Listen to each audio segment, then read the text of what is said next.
Mapagpalang araw mga ate at mga kuya. Welcome muli sa akin channel, ang Kuya Nanding M. Ang ibabahagi ko ngayon ay mula sa aklat ng Pahayag, chapter 7 verses 9 to 12. Pagkatapos nito'y nakita ko ang napakaraming taong di kayang bilangin ninuman. Sila'y mula sa bawat bansa, lahi, bayan at wika. Nakatayo sila sa harap ng trono ng kordero. Nakadamit na puti at may hawak na mga palaspas. Sabay-sabay nilang sinasabi, ang kaligtasan ay mula sa kordero at sa ating Diyos na nakaluklok sa trono. Tumayo ang anghel na sa palibot ng trono ng matatanda at ng apat na nilalang na buhay. Sila'y nagpatira pa sa harapan ng trono at sumamba sa Diyos.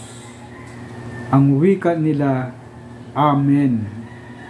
Sa ating Diyos ang kapurihan, kadakilaan, katarungan, pasasalamat, karangalan, kapangyarihan, at kalakasan magpakailanman. Amen. Ang salita ng Diyos. Salamat sa Diyos. Nang binabasa ko ito, biglang pumasok sa isip ko ang nangyayaring kalagayan sa Pilipinas, ang magkasunod na bagyo, ang bagyong Marce, Ophel, Pipito, at maraming mga tao ang apektado at biktima ng dumaang bagyo. At kahit nga sa kasalukuyan, marami pa rin mga natatakot dahil sa lakas ng bagyo. Hanggang sa ngayon, lubog pa rin ang maraming lugar katulad ng Catanduanes, Cagayan, Isabela, Camarines, Mindoro, Batangas, at iba pang lugar. Marami ang humihingi ng tulong sa gobyerno, sa mga NGOs at sa mga individual. Iba pa ay sa ibang bansa. Ito minsan ang mga bagyo ay pagkakataon ng pagtutulungan. Dito mo makikita ang dalisay na pagtulong ng mga tao dahil may concern sa iba. Pero sa kabilang banda, maganda rin ang sinasabi sa atin ng Pahayag. Ang kaligtasan ay mula sa Diyos. Walang iba ang nadudulot ng Diyos sa ating buhay. Kaya ang mga pangyayaring ito ay isang dahilan na naman upang tayo ay maging aware sa climate change at papaano tayo makakatulong upang pangalagaan ito.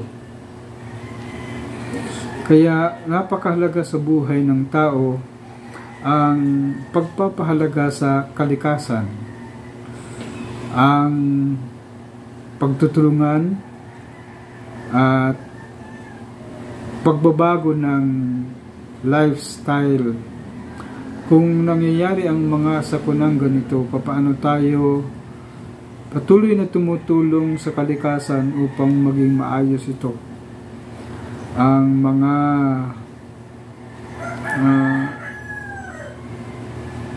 mga tao ay umuuwi pa rin sa panalangin. Kaya napakahalaga ng panalangin sa Diyos na sana ang mga bagyong nangyayari ay maging dahilan upang magbalik loob tayo sa Diyos. Manalangin tayo. Panginoon namin Diyos, sa mga pangyayari pong ito sa aming buhay na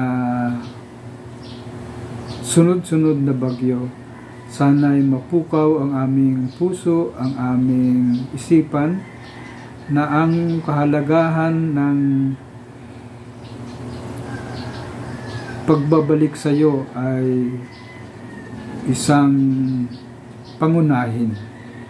Ang lahat ng ito ay pinasasalamatan namin kaisa ng Espiritu Santo magpasawalang hanggan. Amen. At pagpalain tayo ng makapangyarihang Diyos Ama, Anak at Espiritu